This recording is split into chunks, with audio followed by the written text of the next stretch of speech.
Thank you, Michael, and to you all for having me. To Anthony, it's always good to see Anthony at these functions. To Shane Rattenbury, the ACT Minister, and my other hat as the Territories Minister. It's always, of course, good to be in Canberra with you as well. And to all my parliamentary colleagues and guests and delegates tonight. This is the second time I've spoken at the Bus Industry Council. Michael, that's how much you harass us to speak at these things in the 6 months we've been in government. The first time was in Adelaide, which was much more enjoyable, but I'm told the lunch after my speech was far more enjoyable at the Wine Centre.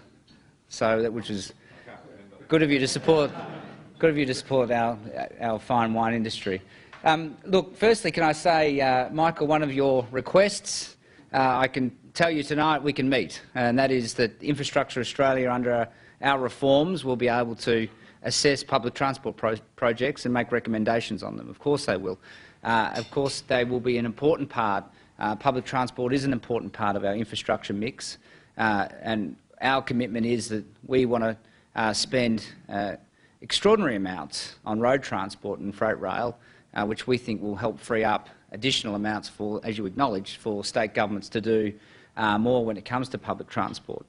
But we think, as part of our audit that we want Infrastructure Australia to do, and part of our plan to build the pipeline of infrastructure projects for the next 15 years, that of course public transport projects will be part of that.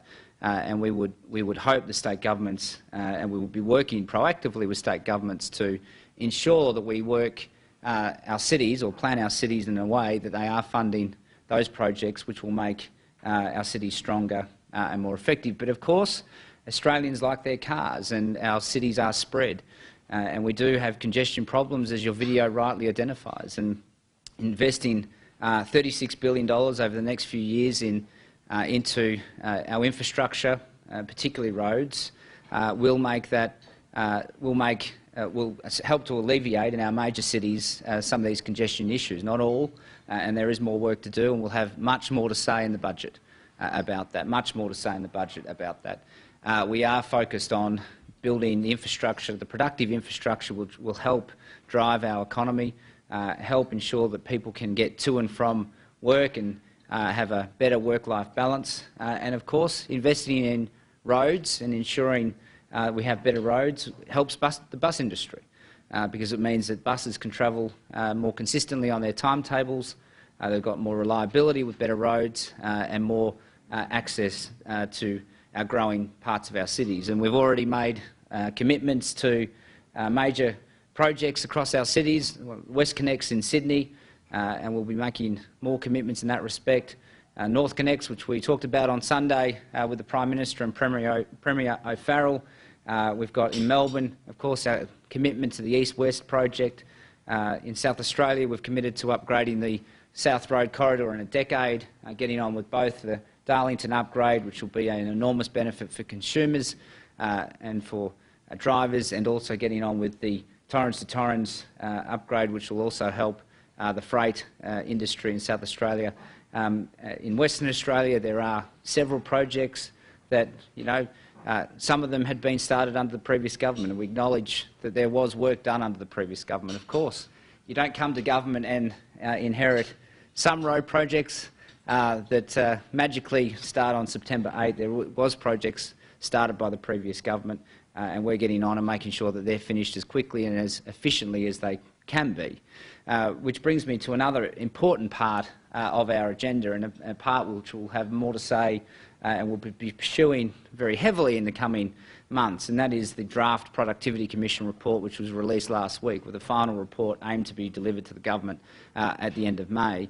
I thought it was quite sobering reading that report last week. It basically said that at the moment taxpayers are not getting the value for money that they ought to be from the investments that we're making across the country in infrastructure. And there are a range of reasons, and I would urge you to look at the report. It's 600 pages. It's a little heavy. It's probably not going to go to the top of the bestsellers list of novels or of non-fiction, but it is, I think, invaluable work which will be refined over the next couple of months. And I would urge you, Michael, and your team to continue to engage with the Productivity Commission to get as strong as possible report and set of recommendations that we can have. But one of the points that the Productivity Commission makes very clearly is that the project selection is a major part, getting the project selection right is a major part of ensuring that we're getting value for money for taxpayers and getting the best projects that we can put together for the Australian people. And so we do have to do a better job with the states, and we want Infrastructure Australia in that respect to have a very strong role in ensuring that we've got projects on the priority list, whether they be road, rail, ports, freight rail, you name it, that are actually based on economic advice and ensuring that we're getting a better spend out of taxpayers, finite taxpayers' money. Of course, the other commitment that the government has made, and we're very heavily committed to this through several ways, is to ensure that we make it as attractive as possible for the private sector, where appropriate, to be involved in building new and upgrading existing infrastructure. And we're seeing some good examples, I think, of that at the moment. We're seeing the project in the WestConnex project I mentioned, where we have a unique arrangement that the New South Wales government has put together, delivering, I think, a very important and long overdue piece of infrastructure for the people of Sydney, particularly the inner western parts of Sydney. And that is a project which we are very confident will deliver great outcomes in the future years. So we will continue to look at ways that we can make these sorts of projects more attractive for the private sector to be involved in.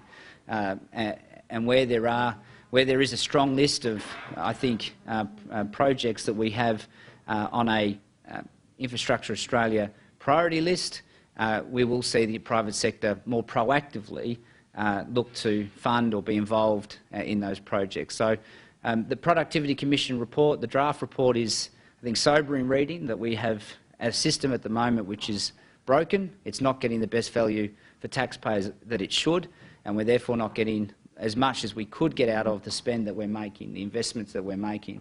And with the prospect of increased investments in the coming years, targeted investments to lift our productive capacity, to ensure that our cities are working as well as they ought to be, then we do need to put a major focus on ensuring that we are getting the best value and the best systems in place to choose and deliver infrastructure projects.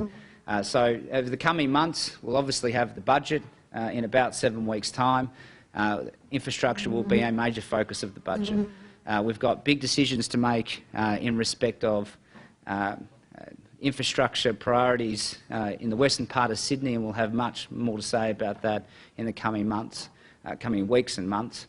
But we see well-targeted infrastructure investment as being a key part of our economic plan to lift our prosperity, to drive Australia to higher growth, lower unemployment, and a more prosperous country to achieve what we ought to achieve. And of course the bus industry is a major part of that, a major beneficiary of our major investments in our infrastructure across the country. And I'm sure, as you have already been in the 6 months, and I'm sure Anthony will say in his time of 6 years as the Infrastructure Minister, Michael is a proactive lobbyist, someone who's constantly at our door with a range of suggestions, and that's what you want. We're not always going to agree, but we certainly need the ideas and we certainly need the perspective in the debate. And again, I would encourage a proactive approach with the final parts of the Productivity Commission as they put their final report together. And I look forward to a proactive approach from Michael in the coming months as we make more announcements about our plans for infrastructure and building a stronger Australia in the budget. So thank you for taking the time to listen to me, and enjoy your night. Thank you.